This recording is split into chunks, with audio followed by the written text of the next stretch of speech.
Et avec le temps de pas trop me démoder, mais c'est pas facile.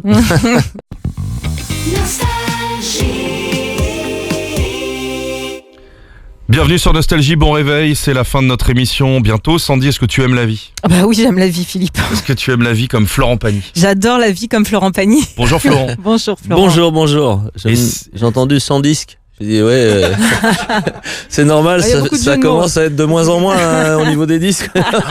On en vend de moins en moins, donc on a 100 disques, c'est bon. Philippe est sans disque. C'est de la musique et il n'y a plus de disques, c'est bon. On est bien. Donc on va essayer de tenir jusqu'à 9h15 en jeu de mots. En jeu de mots.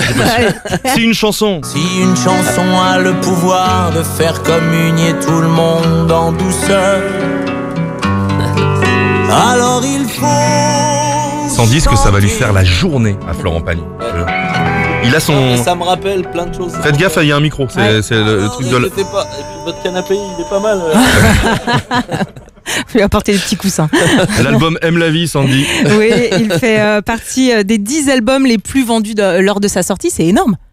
Ah bah écoutez, C'est vrai. si vous le dites. Énorme. Oui, vu ce qui se passe en ce moment avec le disque, on peut se dire Clairement. que c'est énorme. Oui, Ouais. oui, on est d'accord. Oui, en fait, excusez-moi, je remets tout dans le contexte. Après, tu fais ah ouais, c'est vrai que dernièrement, au niveau des disques, De vente de disques. On vend plus de placos que de disques, j'ai l'impression. oui, on vend plus rien en fait. Il y a un moment, tout est gratos maintenant. Ouais. C'est tellement accessible et bon, c'est notre progrès qui nous amène là. Est-ce que cette chanson qu'on a écoutée, c'est une chanson, c'est un message pour célébrer le pouvoir de la musique ? Ça va être un peu le sujet de ce matin. Alors, en fait, c'est vrai que après quelques années de pratique, donc et de présence dans la musique, on peut des fois à un moment se dire est-ce que tout ça est très ou aussi important ? Est-ce qu'on peut pas à un moment relativiser et se dire bon bah oui, on nous aime bien, mais en même temps on nous oublie vite. Il y a plein de choses, ça monte et ça descend sans arrêt. Est-ce que tout ça est vraiment très très très utile ? Et puis il arrive une chanson comme Si une chanson, où finalement elle te remet dans un certain cadre en te disant écoute, si une chanson a le pouvoir de faire oublier une seconde la douleur, une seconde c'est pas beaucoup, mais si ça a juste ce pouvoir, alors il faut chanter. Et c'est vrai qu'après tu te rappelles que systématiquement partout où tu vas un petit peu, il y a toujours quelqu'un pour venir te voir en te disant vous savez, on se connaît pas. Et moi je réponds si, vous inquiétez pas, on se connaît, on s'est jamais vu mais on se connaît. Parce que finalement avec toutes ces années, on a passé beaucoup de temps ensemble, il passe beaucoup de temps avec les musiques, avec les chansons, et c'est toujours relié à des moments souvent difficiles, des problèmes de santé où à la fin les gens restent au lit. Et la seule chose qu'il leur reste, des fois, c'est juste d'écouter des chansons. Et si ça a cette utilité, alors il faut continuer à chanter. Est-ce que la musique se transmet de génération en génération, justement ? Non, je crois même pas. La musique se transmet, mais pas toujours la même. Elle évolue beaucoup. Donc, la musique de génération en génération, c'est souvent compliqué. Ce qu'écoutent les parents, ce qu'écoutent les grands frères, les petits enfants ou les petits frères, souvent ils rejettent parce que justement, ils ont besoin de leur identité. Donc, ils ont besoin de se retrouver dans leur musique et dans leur chanteur. Mais les nouvelles générations ouvrent les portes aux anciennes. Mais des fois, Aznavour n'a jamais été aussi présent dans les iPods des jeunes. Emmenez-moi. Oui, mais après l'histoire c'est de pouvoir continuer à avoir des nouvelles chansons avec les nouvelles générations, parce que on écoutait encore, la nouvelle génération écoutait Aznavour, mais elle écoutait les chansons d'il y a 70 ans. Ouais, 70 ans déjà. Et donc 60 ans, 50, 60 ans. Mais c'est vrai que mais en même temps Charles ne nous produisait pas non plus de nouvelles chansons du moment qui passaient en radio et que les mômes pouvaient écouter à l'instant présent. Donc et vos chansons d'après-guerre à vous, par exemple. mais moi c'est un petit peu mon histoire, c'est ce que j'essaye juste. Alors c'est la chance que j'ai d'être juste un interprète, parce que comme je ne compose pas et que je suis pas là avec toute mon histoire musicale, finalement je peux récupérer des musiques d'aujourd'hui faites par des compositeurs et des mômes qui d'un seul coup ont envie de me proposer des titres, et j'essaye avec le temps de pas trop me démoder, mais c'est pas facile.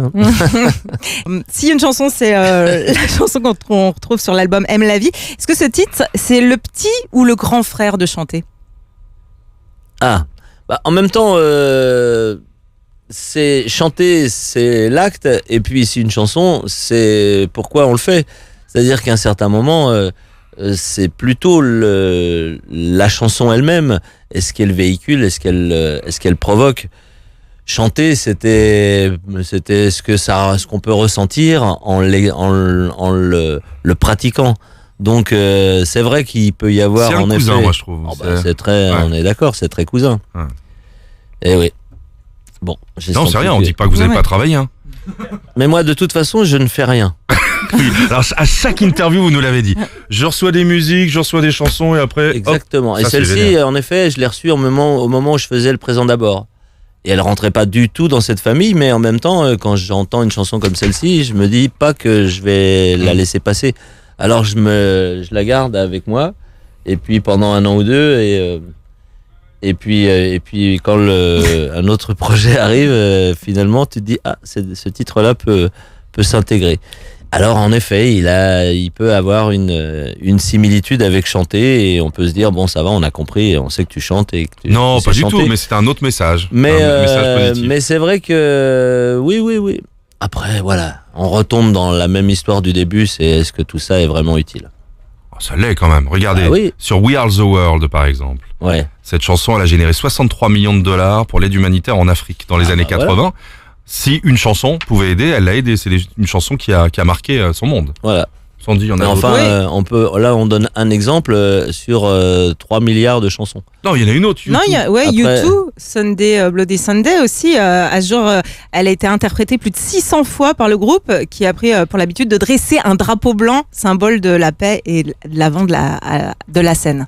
Bah, bien sûr que normalement, elles peuvent aussi avoir vocation à envoyer des messages. Une dernière chanson qui a marqué son époque, c'est John Lennon, Imagine. Je reviens toujours sur les paroles de votre chanson. Si une chanson pouvait, John Lennon, Imagine, ça met tout le monde d'accord, par exemple.